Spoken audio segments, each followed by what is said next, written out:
এ ভাই এই লোকটা কান্দন অবস্থায় দীর্ঘদিন কয়টা দিন যাবত এখানে পড়ে আছে। তার খোদা খানা খায় না, শুধু কান্দে। কান্না দেখে আমরা কি করলাম, আমরা বকরি থেকে দুধ দন করলাম।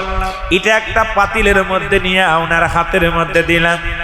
এই পাতিলের মধ্যে যখন ওনার হাতের মধ্যে দুধখানা খাইতে দিলাম, দেখি ওনার গায়ের মধ্যে কোনো বল না, উঠে দাঁড়াইতে পারে না, গায়ের মধ্যে বল না, থরথর করে কাঁপে।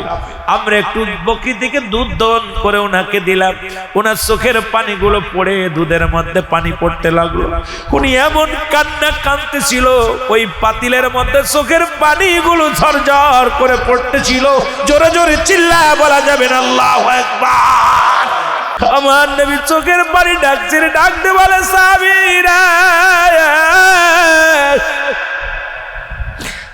আয় আয়, আমার মুখের মধ্যে আয়, সাহাবীরা আয়, আমার মুখের মধ্যে আয়। আমি নবী জবান দিলাম, আমি নবী কথা দিলাম, ইয়াউমুল কিয়ামতের ময়দানে তোদের স্বামী স্ত্রী দুজনকে নিয়ে আমি জান্নাতের মধ্যে যাব। এক টুকরা কাপড় দিয়া স্বামী স্ত্রী নামাজ আদায় করে, তবু নামাজ ছাড়ে নাই। আজকে আমি এই জন্য বলে যাই, এই রাজবাড়ির জমিনে এত গরিব মানুষ নাই যে ভিক্ষা করে খায় তারও 3-4টা টুকরা কাপড় আছে, যে বাড়ি বাড়ি ভিক্ষা করে খায় তারও 2-4টা টুকরা কাপড় আছে। তাহলে নামাজ ছেড়ে দিয়ে আমারও লাত দরবারে কোনো জবাব দেওয়া সম্ভব হবে না। পর্দা সরে গেল, আর হযরত সালাবা রাদিয়াল্লাহু তাআলা আনহু ওনার কি নজরে পড়ে গেলেন। উনি দেখতে পাইলেন মহিলাটাকে, দেখতে পাইলেন গোসল করা অবস্থায়। উনি দেখিয়া সঙ্গে সঙ্গে চোখটা নিচু করে ফেললেন। দাঁড়ায়া চিন্তা করে, আমার আল্লাহ, ও আমার আল্লাহ, আমি ভুল করে ফেললাম, আমি গুনাহগার হয়ে গেলাম। আমার এই গুনার কথাটা যদি রাসূলুল্লাহর কাছে আমার আল্লাহ জানায়া দেয়, তাহলে আমার নবীর কাছে আমি মুখ দেখাবো কেমনে? আমি আল্লাহর দরবারে কি জবাব দিব? আমি কবরে কি জবাব দিব? এখন মৌলভী সাহেব, ইমাম সাহেব শোনেন, বেগানা মহিলা চেহারা দেখেন আর ফতোয়া দেন। আজকে সমাজ খালি কনাট্টজি ভালো না, অমুক জায়গা ভালো না। আপনি আজকে ইসলামটার বিধান একটু মানেন, একটু চিন্তা করে ওয়াজটা শোনার দরকার, একটু জানার দরকার। জোরে জোরে চিল্লায় বলো আল্লাহু আকবার। আমি অপরাধী, আমার এই অপরাধের কথা যদি রাসূলুল্লাহকে আমার আল্লাহ জানায়া দেয়, আমি আল্লাহর দরবারে কি জবাব দিব গো? আমি রাসূলের মুখ দেখাইব না। উনি কাঁদতে কাঁদতে চলে গেলেন। মুসলমান শুনেলাম, দূর দূরান্তে চলে গেলেন, এমন একটা জায়গা চলে গেলেন, নির্জন এলাকার মধ্যে চলে গেলেন। ওখানে বয়ে বয়ে কান্দন অবস্থায় লম্বা সাহাবী, সাহাবীদের মধ্যে অনেক লম্বা ছিলেন, চেহারা সুরত অনেক সুন্দর ছিলেন। উনি নির্জন এলাকার মধ্যে যা উনি চোখের পানি ছেড়ে কান্দে। এমন কান্না পৃথিবীর মধ্যেও, কান্না করতে করতে চোখের উনিশি দিয়া কালো হয়ে গেছে। সাহাবী শুধু কান্দে। একদিন নয়, দুদিন নয়, সপ্তাহ পার হয়ে গেল। রাসূলুল্লাহর কাছে জিবরিল মারফতে খবর আসলো, বলে হুজুর, আপনি সাহাবীর দিকে একটু লক্ষ্য করেন, আপনি অমুক সাহাবীর দিকে লক্ষ্য করেন। নবীজি সাহাবীদেরকে ডাকতে বলেন, আমার সাহাবীরা রে, তোমরা কি আমার সালাবা রাদিয়াল্লাহু তাআলাকে দেখছো? আজ কয়টা দিন আমার কদমের মধ্যে আসে না। আমি তোমাদের কাছে জানতে চাই, আমার সাহাবীর খবর নাও। তোমরা তার খবর জানোনি? সাহাবীর খবর নিতে লাগলেন। কেউ তার সন্ধান দিতে পারলেন না, কেউ তার সন্ধান পায় না, খবর পায় না, কোথায় গেছে, কোন জায়গা আছে, কি হালাতে আছে, কেউ বলতে পারে না। আমার নবী বললেন, সাহাবীরা রে, তোমরা খোঁজো, মক্কা মদিনার জমিনে অলি গলির মধ্যে খোঁজো। আমার সাহাবী তো আমারে থুয়া থাকতে পারে না, আমার পাগল সাহাবী তো আমার প্রেমের এশকে দেওয়ানা। তাড়াতাড়ি তারে খোঁজো। জোরে জোরে চিল্লায়া বলা যাবে না আমার আবা। সাহাবীরা খুঁজে পেলেন না, সাহাবীরা খুঁজে পেলেন না। আল্লাহর নবী এসে হুকুম দিলেন হযরত উমর ফারুক রাদিয়াল্লাহু তাআলা আনহুকে। হযরত উমর ফারুককে ডাকতে বলেন, হে উমর, শোনো, তোমাকে আমি একটা হুকুম দিতেছি। হুকুমটা হলো, আমার অমুক সাহাবীকে খুঁজে বাইর করো। কোথায় গেছে, কোন হালাত আছে একটু খবর নাও। হযরত ওমর ফারুক রাদিয়াল্লাহু তাআলা আনহু উনিও পাগলের মতো খোঁজা শুরু করলেন, কিন্তু আল্লাহর নবীর সাহাবীর কোনো খোঁজ পেলেন না। খুঁজতে খুঁজতে পাহাড়ি অঞ্চলের মধ্যে গেলেন। হযরত ওমর ফারুক রাদিয়াল্লাহু তাআলা আনহু উনি দেখলেন কিছু লোক ওই পাহাড়ি অঞ্চলে মেষ চড়ায়। ডাক দিয়ে বলে, রাখালিরা রে, আমি তোমাদের কাছে জানতে চাই, তোমরা কি কেউ হযরত সালাবা রাদিয়াল্লাহু তাআলা আনহুকে দেখছো? জোরে জোরে চিল্লায়া বলা যাবে না মারহাবা। বলে, আমরা চিনি না, এমন কোন নাম, কোন সাহাবীর নাম জানি না, তবে এক কান্দনগত লোকরে আমরা দেখেছি। সুবহানাল্লাহ বলেন। কান্দনগত লোককে আমরা দেখেছি। হযরত ওমর ফারুক রাদিয়াল্লাহু তাআলা আনহু ডাকতে বলে, ভাই, লোকটা কান্দন অবস্থায় দেখেছেন, লোকটা দেখতে শুনতে কেমন? বলে, লম্বা চওড়া, অনেক বড়। লোকটা চেহারা অনেক সুন্দর, তার মুখের আকৃতি এইরকম, তার দাড়ির আকৃতি এমন, তার ব্যবহার এমন, কিন্তু সে তো শুধু কান্দে, হাত উঠায়া উঠায়া। আমরা একটা শব্দ দেখি না।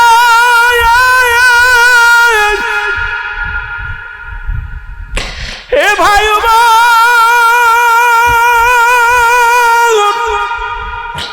আমরা তার চিনি না, তবে কাঁদতে এমন কান্না জড়িত রে। এই মহল্লার মানুষ এমন কান্না আমরা আগে পরে কখনো দেখি না। ওই লোকটা শুধু কান্দে, চোখের পানিগুলো পড়ে, অজর না কান্দে আর ডাকতে বলে, আল্লাহ মাফ করে দাও, আমি পাপী, আমি অপরাধী। আমার পাপের কথা যদি নবী জেনে যায়, আমার নবীর দরবারে আমি কি মুখ নিয়ে আল্লাহ নবীর দরবারে দাঁড়াইব? আমার পাপের কথা যদি আল্লাহ তুমি যদি মানুষকে জানায় দাও, আল্লাহ আমার এই চোখ দিয়ে আমি বেগানা মহিলার গোসল করা দেখেছি। আজকে দেখলাম আজ 2টা দিন রমজান শেষ হইল, মাহে রমজান মাস শেষ হলো, আজকেও দেখলাম আসার পথে যে পরিমাণ নারী, রাস্তাঘাটে একটা মেয়ের মাথায় কাপড় নাই, গায়ে পাতলা কাপড় পরিধান করে মুসলমানের মেয়েরা বেপরদায় বেপরোয়া ভাবে চলাফেরা করে। আরে আল্লাহর ভয় কি তোদের অন্তরে নাই? মরণের ভয় কি তোদের অন্তরে নাই? যদি অন্তরের ভিতরে মরণের ভয় থাকতো, এই রকম রাস্তা দিয়ে খোলামেলা বেড়াইতে পারতি না। আজকে এই সারা মাস রোজা রাখলি, সারা মাস শয়তানকে পাকড়া করা ছিল, তার হাত শিকল দিয়ে বন্দী করা ছিল, জাহান্নামের দরজাগুলো বন্ধ ছিল, জান্নাতের দরজাগুলো খোলা ছিল। কিন্তু এই দাউসগুলো আজকে তোমরা তোমাদের বিবিগুলো নিয়ে, তোমাদের শালীগুলো নিয়ে, তোমরা বেগানা বেগানা পুরুষদেরকে নিয়ে, বেগানা মহিলাদেরকে নিয়ে রাস্তাঘাটে ঘোরাফেরা করলা। সারা মাস সিয়াম সাধনা করে যেটুক নেকি কামাইলা সব বরবাদ করে দিলা। একবারও কি মরণের চিন্তা নাই? একবারও কি কবরের চিন্তা নাই? একবারও কি তোমাদের অন্তরের ভিতরে দুনিয়ার মুসলমান, একবারও কি তোমাদের অন্তরের ভিতরে জাহান্নামের ভয় ঢোকে নাই? এই দুনিয়াটা চিরস্থায়ী নয়, আবাদান আবাদান চিরস্থায়ী হবে কবরখানা। যে দেশে গেলে মানুষ আর কোনোদিন ফিরে আসবে না, যে দেশে গেলে মানুষ আসা সম্ভব নয়, সেই দেশের চিন্তা যার অন্তরের ভিতরে ঢুকেছে, সে নামাজ ছাড়তে পারে না, বেপরদায় চলতে পারে না, হারাম খাইতে পারে না, এই দুনিয়ার মধ্যে হালাল করে বান্দা হয়ে যাবে। এই জন্য মুসলমান শোনো, আল্লাহ ডাকতে বলে, আল্লাহ ইমানদারদের ডাকছে। আল্লাহ যদি বলতি আইয়ুহান নাস, ও ইমানদাররা ডাকছে, আল্লাহ নাস ডাকে নাই। নাস শব্দের অর্থ মানুষ। এই মানুষের মধ্যে একটা দল আছে যারা সদা সর্বদা ইমানদারের মুত্তাকিন। আল্লাহ কয়, শুনে নাও, শুনে নাও ইমানদারেরা, বিশ্বাসীরা শোনো, আদখুলু ফিস সিলমি কাফা, পরিপূর্ণভাবে প্রবেশ করো, দাখিল হও। কিসের মধ্যে? ইসলামের মধ্যে। ইসলামের আবিধানিকত্ব হলো 80 থেকে 82টা। ইসলামের অর্থ যদি মানতা, ও মুসলমান শুনে নাও, ইসলামের অর্থ যদি তুমি মানো, ইসলাম মানে নারীর সতীত্ব পাহারা দিয়া, ইসলাম মানে নিজে না খণ্ড রেখানো, ইসলাম মানে একত্ববাদ, ইসলাম মানে শান্তি, ইসলাম মানে আত্মসমর্পণ, ইসলাম মানে নিজের দুঃখে থেকে অন্যের সুখে রাখা। আজকে ইসলামের মধ্যে ঢুকছো করছো দাড়ি টুপি লাগাইয়া, আজকে সমাজ নষ্ট করো। শোনো, এই দাড়ির মধ্যে ইসলাম ঢুকাইছো, টুপির মধ্যে ইসলাম ঢুকাইছো, কলবের মধ্যে ইসলাম নাই, তোমার মনের মধ্যে ইসলাম নাই।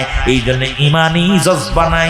আজকে ইসলামের বিধান মানো নয়, বলো মুসলমানদের ধর্মটা ভালো না। আমি বলে যাই, মুসলমান যদি ধর্ম ভালো না লাগে সঙ্গে সঙ্গে চেঞ্জ করে ভালো মুসলমান হওয়ার দরকার নাই। তুমি যে কোনো ধর্মের মধ্যে দাখিল হয়ে যাও, তোমাকে তো জোর করে ইসলামের মধ্যে আনা হয় নাই। ইসলামের মধ্যে আসলে ইসলামের বিধান মানা লাগবে। জোরে জোরে চিল্লায় বলেন ঠিক কিনা? এ মুসলমান শোনো না, মনে আসেনি হযরত ওমর ফারুক বললেন, কি অবস্থায় দেখলা? বলে তার গঠন এইরকম, দেখতে শুনতে এইরকম। বলে আমাকে নিয়ে যাও, নিশ্চিত আমার নবীর সাহাবী। সে কেন কান্দন করছে? সে তো কোনো অপরাধ করে নাই, কোনো ভুল করে নাই, তবে সে কেন কাঁদছে? হযরত ওমর ফারুক গুটি গুটি পায়ে চলে গেলেন। মুসলমান হযরতে সালাবা রাদিয়াল্লাহু তাআলা আনহুর কদমের মধ্যে চলে গেলেন। বলেন সালাম দিলেন, আসসালামু আলাইকুম ভাই। বলে ওয়ালাইকুম আসসালাম। ভাই উমর, আপনি আসছেন? হযরত ওমর ফারুক বলে, তোমাকে তো নবীজি খুঁজছে, তোমাকে তো পাওয়া যায় না। নবীজি তোমার কি করছে, খুঁজতেছেন? বলে আগে বলো, আমার নবীর কাছে আমার বিরুদ্ধে কোনো আয়াত নাজিল হয়েছে কিনা, আমার বিরুদ্ধে কোনো হাদিসের কথা নবীজি বলছে কিনা, আমার বিরুদ্ধে কোনো অভিযোগ তোমাদের কাছে বলছে কিনা। বলে সালাবারে, তুমি কি বলতে চাও? বলে আগে আপনার কাছে জানতে চাই, আমি অপরাধী, আমি অপরাধ করেছি, আমি নবীর সামনে মুখ দেখাবো কেমনে? আল্লাহর দরবারে আমি মুখ দেখাবো কেমনে? আগে বলো আমার বিরুদ্ধে কোনো অভিযোগ আছে কিনা। বলেন না না। উনাকে উঠাইতে গেলেন, উঠতে পারে না, গায়ের মধ্যে কোনো বল নাই। আল্লাহর নবীর সাহাবী হযরত ওমর ফারুক রাদিয়াল্লাহু তাআলা আনহু ডাক দিলেন ডাকালদেরকে, রাখালেরা রে আয় আয়, এই লোকটাকে উঠাও। লোকেরা বলল, ভাই, এ ভাই উমর, এই লোকটা কান্দন অবস্থায় দীর্ঘদিন, কয়টা দিন যাবত এখানে পড়ে আছে, তার খোদা খানা খায় না, শুধু কান্দে। কান্না দেখে আমরা কি করলাম? আমরা বকরি থেকে দুধ দন করলাম, এটা একটা পাতিলের মধ্যে নিয়ে ওনার হাতের মধ্যে দিলাম। এই পাতিলের মধ্যে যখন ওনার হাতের মধ্যে দুধখানা খাইতে দিলাম, দেখি ওনার গায়ের মধ্যে কোনো বল নাই, উঠে দাঁড়াইতে পারে না, গায়ের মধ্যে বল নাই, থরথর করে কাঁপে। আমরা একটু বকরি থেকে দুধ দন করে ওনাকে দিলাম, ওনার চোখের পানিগুলো পড়ে দুধের মধ্যে পানি পড়তে লাগলো। উনি এমন কান্না কাঁদতেছিল, ওই পাতিলের মধ্যে চোখের পানিগুলো ঝরঝর করে পড়তেছিল। জোরে জোরে চিল্লায় বলা যাবে না আল্লাহু আকবার। ওনা কোঠাইয়া ঘাড়ের মধ্যে একখানা হাত দিয়ে ওনাকে নিয়ে গেলেন রাসূলুল্লাহর দরবারের মধ্যে, আমার নবীর কদমের মধ্যে নিয়ে গেলেন। নবীজি ডাকতে বলেন, সালাবারে, তুমি এত কান্নাকাটি করো কেন? তুমি কি অপরাধ করেছো? বলে, হুজুর, আমি অপরাধী, আমি গুনাহগার, আমি বড় পাপিষ্ঠ, আমি নবী গো বড় অন্যায় করে ফেলেছি। ইয়া রাসূলুল্লাহ, ইয়া হাবিবাল্লাহ, আমার বিরুদ্ধে জিবরিল আমিন আল্লাহর তরফ থেকে কোনো ওহী আপনার কাছে বলছে কিনা? আমার নবী বলেন, না, কি হয়েছে বলো। বলি, ইয়া রাসূলুল্লাহ, আপনি কোনো খবর জানতে পারছেন কিনা, কোনো মাধ্যমে জানতে পারছেন কিনা? আমার নবী বলেন, না। বলি, ইয়া রাসূলুল্লাহ, আমি বড় অপরাধী, আমি বড় অপরাধী। ইয়া রাসূলুল্লাহ, ইয়া হাবিবাল্লাহ, নবী গো, বেগানা মহিলা চেহারা দেখা হারাম, আপনি তো ওয়াজ করেছিলেন, সেই ওয়াজের অনুযায়ী ছিল। আমি হুজুর আপনার কদম থেকে যাইতে এই মহল্লার মধ্যে প্রবেশ করেছিলাম, আমি দেখতে হঠাৎ করে এক বাড়ির সামনে দিয়ে যাইতেছিলাম, দেখি একটা মেয়ে গোসল করতেছেন। আমি দেখে ফেলেছি আমি অন্যায় করেছি, ইয়া রাসূলুল্লাহ আমি তো জাহান্নামী হয়ে গেছি, আমি বড় পাপিষ্ঠ হয়ে গেছি, গুনাহগার হয়ে গেছি। ইয়া রাসূলুল্লাহ, ইয়া হাবিবাল্লাহ, আমার আল্লাহ কি আমাকে ক্ষমা করবে? আমার আল্লাহ কি আমাকে মাফ করবে? এ ভাই, এই ভয়ে যদি সাহাবীরা কাঁদতে পারে, আর তুমি পরের মায়া নিয়ে রেস্টুরেন্টে ওঠো, পরের মেয়ে নিয়ে তুমি পরের হোটেলে নিয়ে যাও, তুমি পরের মেয়ের হাত ধরে ঘোরাঘুরি করো, পরের মেয়ের সর্বনাশ করো। এ মুসলমান, তোর যদি প্রয়োজন হয় বিবাহ করে নে। এ মুসলমান শুনে নাও, আজকে দুনিয়ার মধ্যে শুধু শুধু শুধু হারাম কাজ, জিনা ব্যভিচার, শুধু বিন জানে জিনা আর ব্যভিচার, জিনা আর ব্যভিচার, এই অন্যায় অপরাধে গোটা পৃথিবীটা ভরে গেছে। জোরে বলেন ঠিক কিনা? এই কথা বলিয়াই হযরত সালামা রাদিয়াল্লাহু তাআলা আনহু উনি জমিনের মধ্যে পড়ে গেলেন। নবীজি বললেন, আমার সাহাবীরা রে, তোমরা তোমার ভাইয়ের জন্য দোয়া করো, তোমার ভাই আর দুনিয়ার মধ্যে বেশিক্ষণ নাই। আল্লাহু আকবার বলেন। তাড়াতাড়ি দোয়া করো। নবীর সাহাবীরা পাশে দাঁড়ায়া দাঁড়ায়া দোয়া করতে লাগলেন। কিছুক্ষণের মধ্যে আজরাইল আলাইহিস সালাম জমিনের মধ্যে আগমন করলেন। হযরত সালামা রাদিয়াল্লাহু তাআলা আনহুর জবানটা কি করলেন, জানটা বাইর হয়ে গেলেন, রূহটা বাইর হয়ে গেলেন, এই দুনিয়া থেকে বিদায় হয়ে গেলেন। নবীজি বললেন, তোমরা গোসল করাও, তাড়াতাড়ি গোসল করাও, দাফন করাইতে হবে। কাপনের কাপড় আনা হলো, গোসল করানো হলো। নবীজি জানাজার নামাজের ইমামতি করলেন। ইমামতি করে বললেন, তোমরা তোমার ভাইয়ের লাশখানা কাঁধে নাও, ওই না জান্নাতুল বাকির মধ্যে রওনা হয়ে যাও, ওখানে তাকে দাফন করা হবে। মুসলমান শুনে নেন, দিলের কান্ডা লাগান, শুনে নেন। এবার যখন সাহাবীরা লাশখানা কাঁধের মধ্যে নিয়ে জানাজার নামাজ পড়াইয়া যখন গোরস্থানের দিকে রওনা হয়ে গেছে, এ মুসলমান শুনে নাও, দিলের কান্ডা লাগা, শোনো। আল্লাহ নবী আস্তে আস্তে করে হাঁটে। হযরত উমর ফারুক রাদিয়াল্লাহু তাআলা নবীকে ডাকতে বলে, ইয়া রাসূলুল্লাহ, ইয়া হাবিবাল্লাহ, বেয়াদবি মাফ করবেন, আমি আপনার কাছে কিছু জানতে চাই। হযরত উমর ফারুক ডাকতে বলে, ইয়া রাসূলুল্লাহ, ইয়া হাবিবাল্লাহ, আমরা তো সীমিত মানুষ, সালামা রাদিয়াল্লাহু তাআলা লাশখানা নিয়ে যাই, এই দেহখানা দাফন করার জন্য আমরা কয়েকজন সাহাবীদের কাঁধে নিয়ে যাই, কিন্তু আপনি গুটি গুটি পায়ে হাঁটেন, আস্তে আস্তে করে হাঁটেন, কারণটা কি? ইয়া রাসূলুল্লাহ, ইয়া হাবিবাল্লাহ, আমার নবী মিষ্টি একটা হাসি দিয়ে বলেন, সাহাবীরে, তোমরা দেখছো কোটি কোটি কয়েকজন কোটি মানুষ, না রে সাহাবী না, তুমি শুনে নাও, আমার সালাবারা জানা যায় অসংখ্য ফেরেশতা, ওই আসমানের ফেরেশতা আমার সালাবারা জানা যায় হাজির হয়ে গেছে। জোরে জোরে চিল্লায় বলেন মারহাবা। এই সাহাবীরা শুনে নাও, শুনে নাও, অসংখ্য ফেরেশতারা, তাদের ভিড়ে আমি হাঁটতে পারছি না, এই জন্য আমি আস্তে আস্তে যেতেছি। সুবহানাল্লাহ বলেন না? অসংখ্য ফেরেশতারা আমার সালাবারে জানাজে হাজির হয়ে গেছে, তার দোয়ার জন্য, মাগফিরাতের জন্য অসংখ্য ফেরেশতারা দোয়ায় শরীক হয়ে গেছে। আমি নবী এই জন্য আস্তে আস্তে করে রওনা দিয়েছি, আস্তে আস্তে করে হাঁটি। এ মুসলমান, এমন সময় জিবরিল আমিন এসে বলে, ইয়া রাসূলুল্লাহ, ইয়া হাবিবাল্লাহ, পৃথিবীতে একমাত্র আপনার সালাবা শুধু এক নজর বেগানা মহিলার অবস্থায় গোসল করা দেখে ফেলেছে, এর জন্য কান্দনগত অবস্থায় জীবনটা দিয়ে গেছে। ইয়া রাসূলুল্লাহ, ইয়া হাবিবাল্লাহ, আমার আল্লাহ রাব্বুল আলামিন হুকুম দিছে, অসংখ্য ফেরেশতারা তারা জান্নাতটাকে সুসজ্জিত করতেছে, অসংখ্য ফেরেশতারা অপেক্ষা আছে আপনার সালাবাকে স্বাগতম জানাইয়া দুলহান দুলানির মতো, যেমন বাসর ঘরে দুলহান দুলানি থাকে।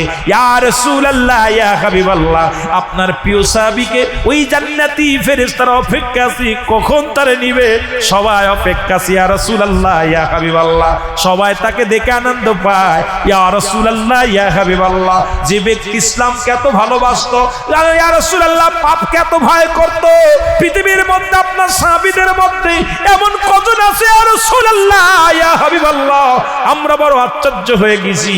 আপনার সাহাবী একটা ভুল শুধু চোখ দিয়ে দেখার কারণে জীবনটাকে বিলিয়ে দিল, শেষ করে দিল।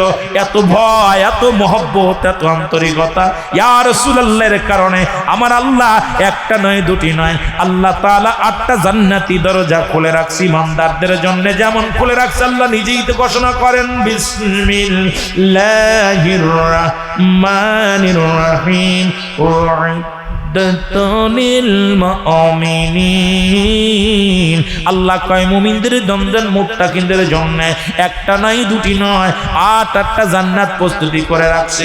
ইয়া রাসূলুল্লাহ, ইয়া হাবিবাল্লাহ, আপনার প্রিয় সাহাবীর জন্য আসমানের ফেরেশতারা খুশি, জমিনের ফেরেশতারা খুশি, জান্নাতি ফেরেশতারা খুশি, উরগেলেমান সবাই খুশি।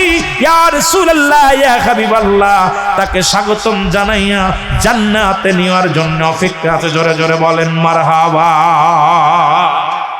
এ মুসলমান, গভীর মনোযোগ, কথাগুলো খেয়াল করবেন। বর্তমান 70 বছর হায়াত ধরলাম। এই 70 বছরের হায়াতের মধ্যে 10টা বছর চলে গেল আপনার বাল্য জীবন। কি জীবন? জোরে বলেন, কি জীবন? বাল্য জীবন, ছোট জীবন চলে গেল 10 বছর। থাকলো কত বছর? জোরে বলেন, কত বছর? 60 বছরে 30 বছর চলে গেল ঘুমের মধ্যে। কিসের মধ্যে? জোরে বলেন, কত বছর? 30 বছর চলে গেল ঘুমের মধ্যে। থাকলো কত? 30। এই 30 বছরের মধ্যে 15 বছর চলে গেল সংসার ধর্ম নিয়ে। থাকলো কত? জোরে বলেন, থাকলো কত? 15 বছর। মুসলমান শুনে নাও, এই 15 বছরের ভিতরে আবার 10টা বছর মুসলমান শুনে নাও। এর মধ্যে দেখা গেছে 10টা বছর যৌবন কাল তুমি অবহেলায় হারায় ফেলেছিলে। থাকলো আপনার বাকি 5টা বছর। হিসাব করে মিলায় দেখেন, 70 বছরের মধ্যে আপনি 5টা বছর আমার খোদার গোলামি করতে পারেন নাই, আমার মওলার ইবাদত বন্দেগী ঠিক মতো করতে পারেন নাই। জোরে বলেন ঠিক কিনা? যে কথা আমি বলতেছিলাম, মুসলমান শোনো, এ আমার ভাইরা, আমার দাদু ভাইরা শোনো, জান্নাতের বাগানে আসলাম, নিয়ত করে রওনা দিয়েছো, প্রতিটা পথে পদে কদমে কদমে আমার আল্লাহ তাআলা সগীরা গুনাহ মাফ করে দিয়েছেন। একটা দুইটা গুনাহ নয়, যত গুনাহ দুনিয়ার মধ্যে আপনি আমি করেছি সমস্ত সগীরা গুনাহ আমার আল্লাহ মাফ করে দিয়েছে। এই সগীরা গুনাহ শুধু মাফ করলে হবে না, আমরা পদে পদে করছি কবিরা গুনাহ। এই গুনাহগুলো মাফের দরকার। কবিরা গুনাহ নামাজ ছেড়ে দেয়া কবিরা গুনাহ। এখন যদি বলি দাদু ভাই, কজন মানুষ নামাজ আদায় করেছেন? মাগরিব কাজা গেছে, জোহর কাজা গেছে, আসর কাজা গেছে, মাদান মাগরিব ঈশা কাজা গেছে, কিন্তু যেগুলো ফরজ ছিল আদায় করতে পারেন নাই। দেখা যায় ওয়াজের ময়দানে আগের কাতারে বসে গেছেন, সারা বছর রোজা রাখেন নাই, কিন্তু দেখা যায় ঈদের জামাতে আগের কাতারে বসে আছেন। ইমাম সাহেবকে সাজেশন দিতেছেন, ইমাম সাহেবকে ধমক দিতেছেন, অথচ আপনি একটা মাসে রোজা রাখতে পারেন নাই, তারাবি পড়েন নাই। আপনি কি করেন নাই? রোজা তো রাখেন নাই, তারাবিও করেন নাই, আবার সামনের কাতারও ছাড়েন নাই। ইমাম সাহেবকে সাজেশন দেন। ও মুসলমান, আমার সমাজ, আমার জাতি আজকে সাজেশন দেওয়ার মতো মানুষ আছে, আমল করা মানুষের বড় অভাব। জোরে বলেন ঠিক কিনা? এ আমার ভাইরা, আমার বন্ধুরা, আমার যে কথা আমি বলতেছিলাম, এই কবিরা গুনাহ মাফের জন্য একটা রাস্তা আছে। আল্লামা কুতুবী রাহমাতুল্লাহ বয়ান করেন, ও দুনিয়ার মানুষ শোনো, পৃথিবীর মধ্যে যত গুনাহ করেছো সমস্ত গুনাহ তুমি যদি মাফ করাইতে চাও, কোথাও জান্নাতের বাগান সংবাদ যদি শুনতে পাও, ওই জান্নাতের বাগানখানা আঁকড়ে ধরে খাস তওবা করবা। কারণ কবরের ভয়, জাহান্নামের ভয়, যে বান্দার অন্তরের ভিতরে মরণের ভয় ঢুকছে, যে বান্দার অন্তরের ভিতরে কবরের ভয় ঢুকছে, যে বান্দার অন্তরের ভিতরে জাহান্নামের ভয় ঢুকিয়া খাস তওবা করে আল্লাহ বলে ডাক দেয়, আমার আল্লাহ দরিয়া দরিয়া গুনাহগুলো মাফ করে দেয়। জোরে বলো মারহাবা। কারণ কিয়ামত পর্যন্ত কোন নবী আসবে না। কি আসবে না? নবী আসবে না। কিয়ামত পর্যন্ত নবীদের দরজা বন্ধ, কিয়ামত পর্যন্ত তওবার দরজা খোলা। এই জন্য বেশি বেশি তওবা করবেন। তওবাকারীকে আমার আল্লাহ ভালোবাসে। আপনি বেশি বেশি তওবা করবেন, আর চোখের পানি ছেড়ে কাঁদবেন। তওবা করে এমন ভাবে কাঁদবেন, আল্লাহ আমি অপরাধী, আমি গুনাহগার, আল্লাহর জীবনে যেন পাপ করব না, নামাজ ছাড়ব না, রোজা ছাড়ব না, আপনার হক নষ্ট করব না, বান্দার হক নষ্ট করব না। আল্লাহ এই সমাজের মধ্যে কোনো দুর্নীতি করব না। আল্লাহর কাছে অজার নয়নে চোখের পানি ছেড়ে কাঁদবেন। আমার আল্লাহ যদি ক্ষমা করে দেয় তাহলে আমাদের জীবন ধন্য, আর আল্লাহ যদি ধরে কিয়ামতের ময়দানে বাঁচার কোনো উপায় নাই। জোরে বলেন ঠিক কিনা? এ মুসলমান, গভীর মনোযোগ। যে কথা আমি বলতেছিলাম, আমাদের এখন কখন মৃত্যু হয়ে যায় কেউ বলতে পারি না। পৃথিবীর মধ্যে আসার একটা সিরিয়াল আছে, যার কোনো সিরিয়াল নাই। দেখা যায় মুসলমান, আমি অনেক আলোচনার মধ্যে একটা আলোচনায় বেশি করি, সেটা হলো দেখা যায় সন্তানের লাশ বাবার কাঁধে, বাবার লাশ সন্তানের কাঁধে। পৃথিবীর মধ্যে যে বাবা তার সন্তানের লাশ কাঁধে বহন করেছে সেই বাবা জানে পৃথিবীর মধ্যে সন্তানের লাশ কত ভারী। বাবা লাশটা কত ভারী রে মুসলমান। ভাই হইয়া ভাইয়ের লাশ বহনকারী, এই আসমান জমিনের মধ্যে এমন ভারী বস্তু আর পাওয়া যায় না গো। এ দুনিয়ার মানুষ শুনে নাও, দিলের কান্দে লাগায় শোনো। মানুষের মৃত্যু হয় দুইটা টাইমে, একটা হলো রাতের বেলা, একটা হলো দিনের বেলা। একজন মানুষ শুনে না, ও বাবা, পৃথিবীর মানুষগুলোর মৃত্যু হয়, পৃথিবীর মানুষগুলোর মৃত্যু হয় হয় রাত্রে, না হয় দিনে। আল্লাহ দিন শুরু করেছিলাম, আমার আল্লাহ দিন শুরু করে দিয়েছিল। এই দিনের মধ্যে আমরা যারা জীবিত ছিলাম সারাদিন পার করলাম, মৃত্যুবরণ করি নাই। রাত শুরু করে দিয়েছি, রাত এখন 10টা পার হয়ে গেল, এখনো পর্যন্ত আমরা মৃত্যুবরণ করি নাই। রাতের বাকি অংশ বেঁচে থাকবো কেউ বলতে পারি না। যে কোনো মুহূর্তে আপনার আমার মরণের চিঠি এসে যেতে পারে, যে কোনো মুহূর্তে আপনার আমার বিদায় ঘন্টা বেজে যেতে পারে। কত মানুষের ও ভাই দেখা যায় ঈশার পরে মৃত্যুবরণ করেছে, রাত 11টায় জানাজা হইয়া অন্ধকার কবরে শোয়া দিছে। দেখা যায় রাত 10টার সময় কবরে শোয়া দিছে, রাত 1টার সময় অনেকের কবরে রেখে দিছে। এই দুনিয়ার মধ্যে ইন্তেকালের পরে কেউ আপন নয়। এই দুনিয়ার নিষ্ঠুর পৃথিবী আপনাকে বিদায় করে দিবে। ছেলে আপনারা নয়, মেয়ে আপনারা নয়, এই পৃথিবীর কিছুই আপনারা নয়।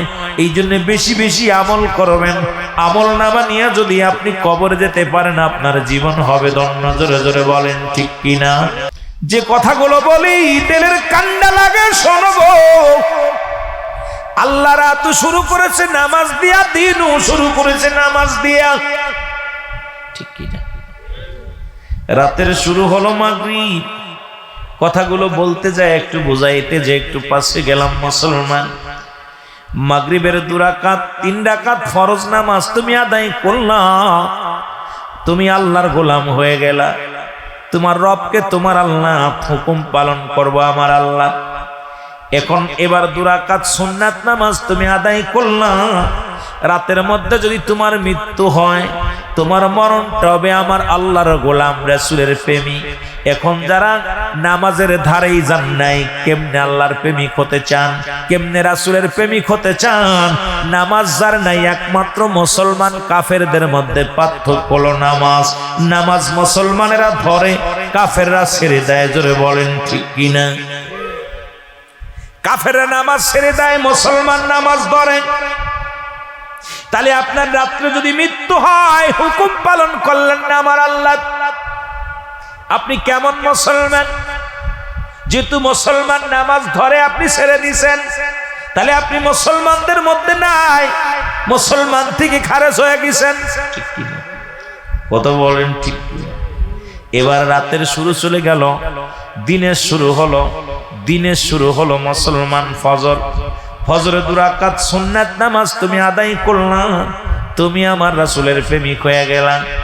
2 রাকাত ফরজ নামাজ তুমি আদায় করলা, সঙ্গে সঙ্গে তুমি আমার আল্লাহর গোলাম হয়ে গেলা। এখন তুমি ফজরের নামাজে ঘুম ভাঙে নাই, তুমি সুন্নাত পড়লা না, ফরজ পড়লা না।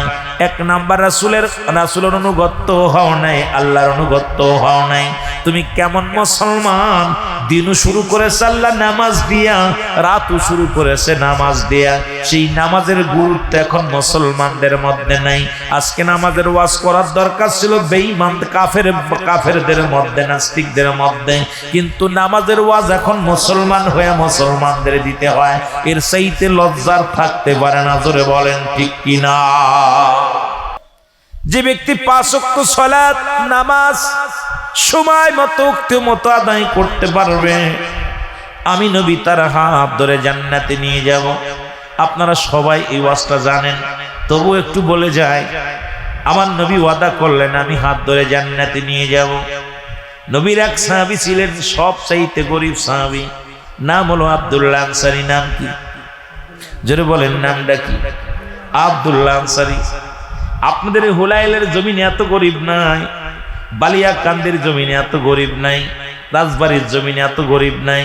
আমার মন বলে এত বড় গরিব সাহাবীদের মধ্যে এখন আপনাদের মধ্যে এত বড় গরিব নাই।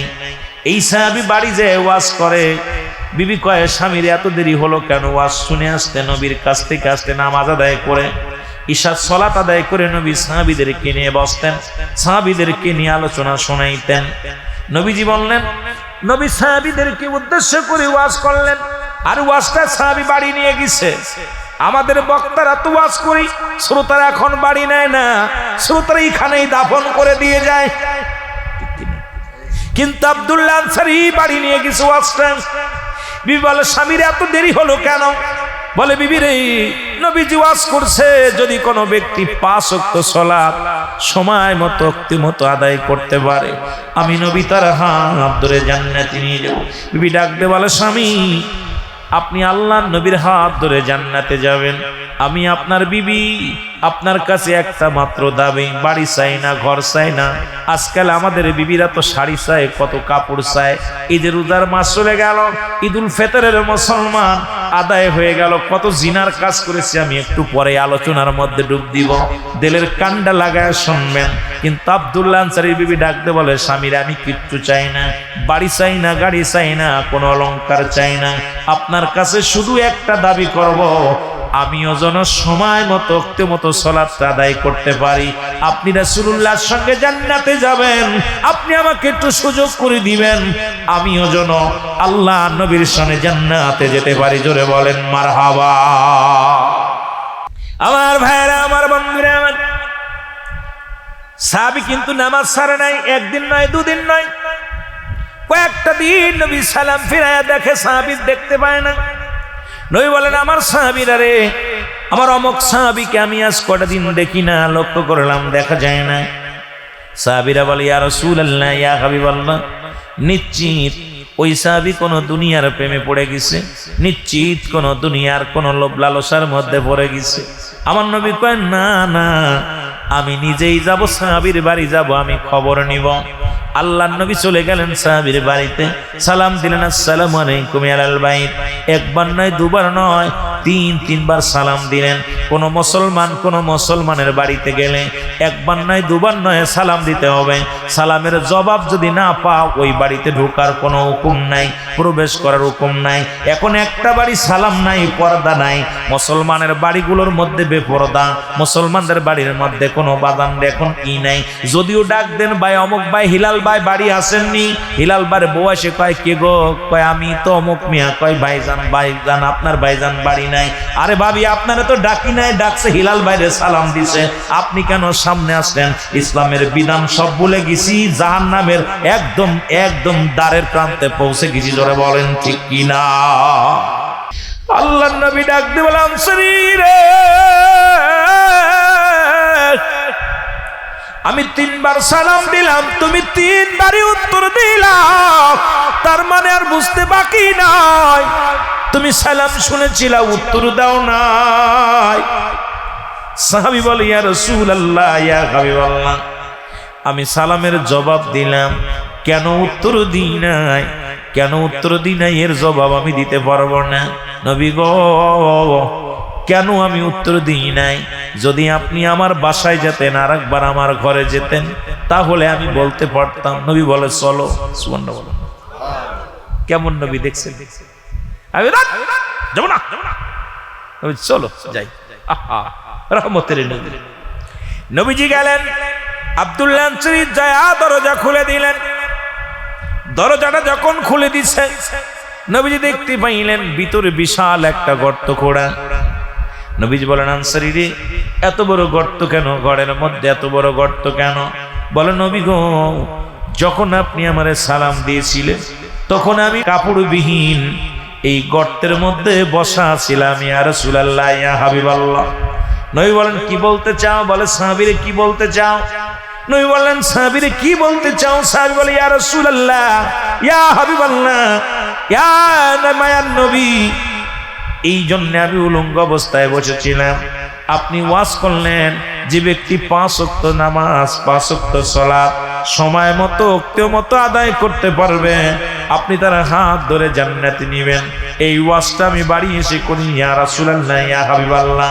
আমার বিবি আমার হাতটা ধরে বলে, স্বামী রে, পৃথিবীতে কিচ্ছু চাই না, আমি একটু সময় চাই আপনার কাছে, আপনি আমাকে একটু সময় করে দিবেন, আমিও যেন সময় মতো সালাত আদায় করতে পারি। ইয়া রাসূলুল্লাহ, ইয়া হাবিবাল্লাহ, আমরা স্বামী স্ত্রী মিলে এক টুকরা কাপড়, আমাদের কয় টুকরা? এক টুকরা কাপড়। নবী গো, ও মায়ের নবী, যখন আযান পড়ে যায় গর্তের মধ্যে বয়া থাকে, আমি দৌড়াইয়া চলে যাই মসজিদে। যখন নামাজ শেষ হয়ে যায়, ইয়া রাসূলুল্লাহ, ইয়া হাবিবাল্লাহ, আবার একটা দড়ি আমি বাড়ি ফিরে চলে আসি। আমি গর্তের মধ্যে ঢুকে কাপড়টা খুলে আমার বিবির হাতে দিই। আমার বিবি এই কাপড়টা পরে নামাজে দাঁড়ায় যায়। যখন আপনি আমারে সালাম দিয়েছিলেন তখন আমার পণ্যের ভিতরে কোনো কাপড় ছিল না, এই গর্তের মধ্যে বসেছিলাম, এই কারণে আমি আপনার সালামের জবাব দিতে পারি নাই। ইয়া রাসূলুল্লাহ, ইয়া হাবিবাল্লাহ, তখন আমার বিবি নামাজের মধ্যে ছিল, এই জন্য আমি আপনার সালামের জবাব দিতে পারি নাই। আমার নবী চোখের পানি ডাকছে, ডাকতে বলে, সাহাবীরা আয় আয়, আমার মুখের মধ্যে আয়, সাহাবীরা আয়, আমার মুখের মধ্যে আয়। আমি নবী জবান দিলাম, আমি নবী কথা দিলাম, ইয়াউমুল কিয়ামতের ময়দানে তোদের স্বামী স্ত্রী দুজনকে নিয়ে আমি জান্নাতের মধ্যে যাব। এক টুকরা কাপড় দিয়া স্বামী স্ত্রী নামাজ আদায় করে, তবু নামাজ ছাড়ে নাই। আজকে আমি এই জন্য বলে যাই, এই রাজবাড়ির জমিনে এত গরিব মানুষ নাই যে ভিক্ষা করে খায়, তারও 3-4টা টুকরা কাপড় আছে। যে বাড়ি বাড়ি ভিক্ষা করে খায় তারও 2-4টা টুকরা কাপড় আছে। তাহলে নামাজ ছেড়ে দিয়ে আমার আল্লাহর দরবারে কোনো জবাব দেওয়া সম্ভব হবে না। আমি রাজবাড়ী জেলার ভাইদেরকে বলি, বালিয়াকান্দি থানার ভাইদেরকে বলি, হোলাইলের জমিনের ভাইদেরকে আমি বলি, বাঁচার কোনো পথ নাই। যদি আমার আল্লাহ ক্ষমা করে তাহলে বাঁচতে পারবো, নয়তো বিপদের কোনো শেষ নাই। জোরে বলেন ঠিক কিনা? আল্লাহ বলে, বন্ধুরা শুইনা লও গো,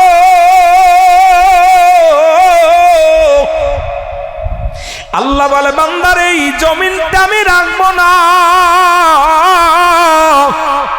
এই জমিনটা আমি চূর্ণ বিচ্ছিন্ন করে দিব। এই জমিনটা আমি চূর্ণ বিচ্ছিন্ন করে দিব। পৃথিবীর মধ্যে যত মাটি আছে সব পুড়ে হবে তামা। কি হবে? এত বাড়াবাড়ি করো কেন ভাই? পরের জমি ঠেলে খাও, পরের জমি দখল করে নাও, এতিমের মাল ভক্ষণ করো, ঘুষ খাও, সুদ খাও, জিনা করো, ব্যভিচার করো।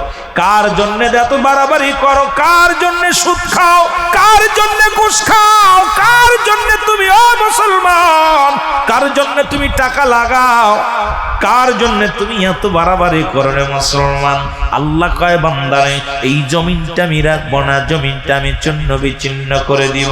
এই জমিনের মাটিগুলো পুড়ে আমি তামা বানায়া দিব, জমিনের পানিগুলো সব পুড়ে ছাই বানায়া দিব। যেদিন কিচ্ছু বলতে কিচ্ছু থাকবে না, সেদিন থাকবো শুধু আমি আল্লাহ। আমি থাকবো আমার নবীর ভালোবাসা নিয়ে। ও মুসলমান শুনে নাও, সুতরাং যেদিন থাকবে শুধু আমার আল্লাহ, আল্লাহ থাকবে হাবিবের ভালোবাসা নিয়ে। আর সেই নবীর প্রেমটা আমাদের দরকার, আল্লাহর গোলামি করার দরকার আছে কি না? তাহলে নামাজ এই বালিয়াকান্দির জমিনে কেউ ছাড়ার মতো উপায় নাই, রাজবাড়ির জমিনে কেউ ছাড়ার মতো গতি নাই, ছাড়ার সম্ভব নয়। আসলে আমাদের অন্তরের ভিতরে ভয় নাই। যদি ভয় থাকতো আল্লাহর নবীর এক সাহাবী হযরত সালাবা, ও মুসলমান শুনে নাও, একটু আলোচনা করে আসি। হযরত সালাবা রাদিয়াল্লাহু তাআলা আনহুর একটু কথাগুলো বললে আপনি বুঝতে পারবেন।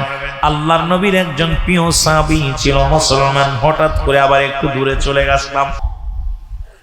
চিন্তা করছেন? আর আমি মৌলবী পরের বদিকে খালি আড়ে আড়ে তাকাই। মেয়ে মানুষ দেখলে আর মাথায় কাজ করে, মরণের ভয় আছে, মরণের ভয় আছে। মরণের ভয় যার মধ্যে আছে সে কখনো অন্যায় করা সম্ভব না। কিন্তু বড় কষ্ট হলো, যেমন একটা বাংলাদেশে বাস করি, এখানে নারীরা চায় সমান অধিকার। আরে মারে, তোরা সমান অধিকার চাস? তোদের যে কত বড় অধিকার! তোরা যে জানতি পৃথিবীর মধ্যে দোয়েল পাখি যদি জানতো আমি জাতীয় পাখি, জীবনে সে ময়লার পরে বসতো না। যারা বলেন ঠিক কিনা? ও যদি জানতো যে আমি জাতীয় পাখি, আমার দাম অনেক, ও জীবনেও কোনোদিন ময়লার পরে বসতো না। ও বয়া বয়া কোথায় খাবার নিয়ে কথা বলছেন। আমার মারা, তোমরা জানো না, তোমরা নবীদের মা, তোমরা আলেমদের মা, তোমরা সাহাবীদের মা, তোমরা হাফেজি কোরআনের মা, তোমরা মাওলানার মা, তোমরা মুফতি সাহেবের মা। তোমাদের অনেক দাম, অনেক দাম। তোমরা কেন এই উলঙ্গ অবস্থায় চলবা? তোমরা কেন বেপরদায় চলবা? তোমরা কেন ইসলামের বিধান অলঙ্ঘন করে চলবা? বড় কষ্ট হয় মারে, তোদের দাম কত? তোরা যে নবীদের মা, তোরা যে নবীদের মা। আহা, বড় কষ্ট হয় যে তোদের এত দাম, এত মর্যাদা, তারপরেও তোরা ঘরের বাইরে চলে গেলি। একটু লজ্জাপতির পাতা বেটে খাওয়ার দরকার। লজ্জাপতি পাতা আইনে আইনে ওদেরকে খাওয়াইতে হবে যাদের লজ্জা নেই। জোরে বলেন ঠিক কিনা?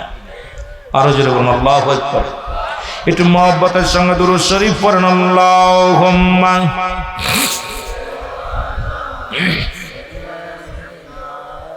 হাই হাই ওয়ালা আলী সাইয়্যিদিনা। ওরে সালাতু সালাম জানাই, সালাতু সালাম জানাই আপনার পরে।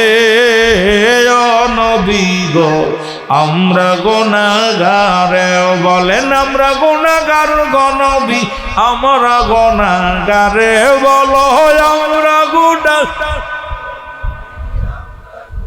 আরো জোরে বলেন আমরা গুনাহগার গো নবী, আমরা গুনাহগার, ও নবী গো।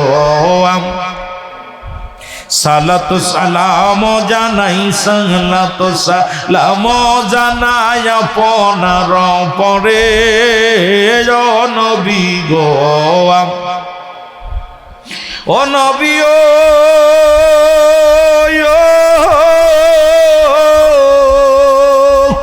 এই হুলাইলের আশিক গনে আপনার প্রেমে কাঁদে। ও নবী, ও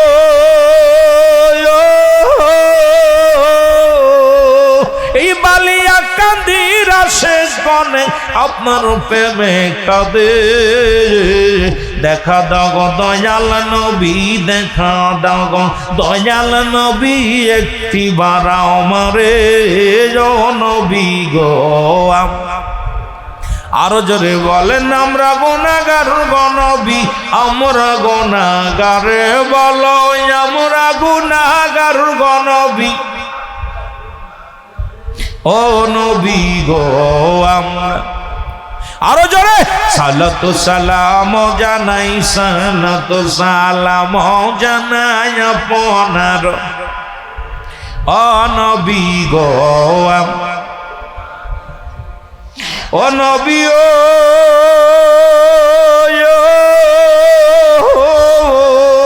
আপনি তো আল্লাহর প্রিয় এই না জগতে, আপনি তো আল্লাহর প্রিয় এই না জগতে। দু জাহানের বাদশা করে, দু জাহানের বাদশা করে পাঠাইল আপনারে ও নবী গো। আমরা আরো জোরে বলেন, আমরা গুনাহগার গো নবী, আমরা গুনাহগার, বলো আমরা গুনাহগার ও নবী গো। আমরা সালাত সালাম জানাই, সালাত সালাম জানাই আপনার পরে ও নবী গো। ও নবী ও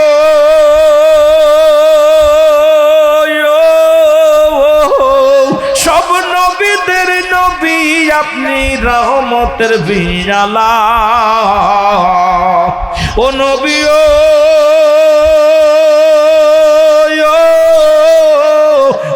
সব নবীদের নবী আপনি, রহমতের বিয়ালা। আল্লাহ তাআলা গাইদে শুধু, আল্লাহ তাআলা গাইদে শুধু শান যে আপনার ও নবী গো। আরো জোরে বলেন, আমরা গুনাহগার গো নবী, আমরা গুনাহগার, আমরা গুনাহগার গো নবী, আমরা গুনাহগার ও নবী গো। সালাত সালাম জানাই, সালাত সালাম জানাই আপনার ও নবী গো। এ দুনিয়ার মুসলমান,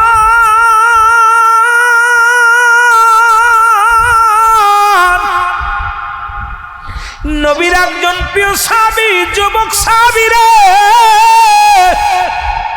আজকে যুবকদের সমাজ, যুব সমাজের উদ্যোগের মাহফিল, নবীর কাছে এসে বলে, ইয়া রাসূলুল্লাহ, ইয়া হাবিবাল্লাহ, নবী গো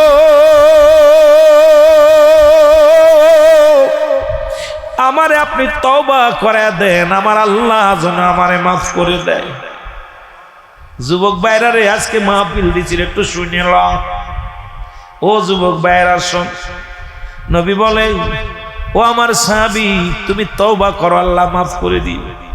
যুবক সাহাবী বলে, নবী গো ও মায়ার নবী, আমি ক্ষমা চাইব কেমনে, আবার আল্লাহ আমারে মাফ করবে না, আমার আল্লাহ আমারে মাফ করবে না। নবী কয়, সাহাবীরে তুমি এমন কি অন্যায় করেছো, মাফ চাও, মাফ চাও। সাহাবী বলে, নবী গো আমার মন বলে আমার গুনাহ আমার আল্লাহ মাফ করবে না, আমি এত বড় অপরাধী, আমি এত বড় গুনাহগার, আমার মতো পাপী আর দুনিয়ার মধ্যে আর কেউ নাই, আমারে কি আমার আল্লাহ মাফ করবে? নবী বলেন, সাহাবীরে ক্ষমা চাও, মাফ চাও, আমার আল্লাহ মাফ করে দিবে। সাহাবী কান্দে, ও যুবক কান্দে, শুধু কান্দে আর কান্দে। নবী বলেন, যুবক রে তুমি কেমন কি অন্যায় করেছো নবী গো? এই মক্কা মদিনার জমিনে, মক্কা মদিনার জমিনে কাপনের কাপড় চুরি হতো নবী গো, কবর থেকে মানুষের লাশের কাপনের কাপড় চুরি হতো নবী গো। নবী কয়, হ্যাঁ। ও সাহাবী, ও যুবক, কি বলতে চাও বলে? হুজুর, ওই কবর থেকে কাপনের কাপড় চুরি হতো, ওই কাপনের কাপড় সব শেষ করে দিবে কে? একটু জোরে চিল্লায় বলেন, কে? এই যে জমিন, কত মানুষের হাতাল ফেলতে যায়, দেখেন লাঙ্গল চোষ খালি হাতাল ফেলে, একদল আছে খালি হাতাল কুবায়, খালি জমি বাড়ায়। জোরে কোন ঠিক? পরে জমি ঠেলে ঠেলে এমন ঠেলা ঠেলছে রে বা, কত বুঝিন, লাঙ্গল বেকা কইরা দূরে দূরে ভিতরে ঠেলে নিয়ে চলে যাচ্ছে। এ ভাই, জমিনের মধ্যে জমিনটা তো আল্লাহ রাখবে না, এটাও শেষ করে দিবে, পানি শেষ করে দিবে, সব কিছু শেষ করে দিবে কে? আর একটু জোরে বলো না, কে? আল্লাহ। থাকবে কে? জোরে বলেন, থাকবে কে? জোরে বলেন, থাকবে কে?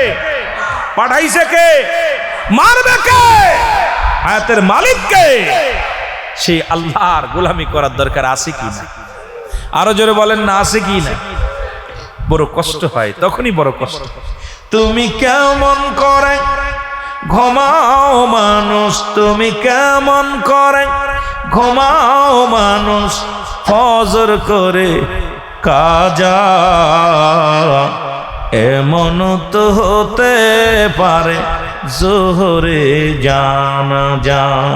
কুল্লু নাফসিন কুল্লু নাফসিন, সত্যি নি? এটা মনে হয় মিথ্যা আছে, অস্বীকার করেন কেউ? কথা কয় না। আমি তো জাকের ভাইদের মনে হচ্ছে আমার কষ্ট লাগতেছে, কষ্ট লাগতেছে। আহা, কি করলাম, কি করছি? মুহূর্তে ডাক আসতে পারে, আমার সিটি আসতেছে বারবার, সতর্ক হও, সতর্ক হও। আমার ভাইরা, আমার বন্ধুরা, আমার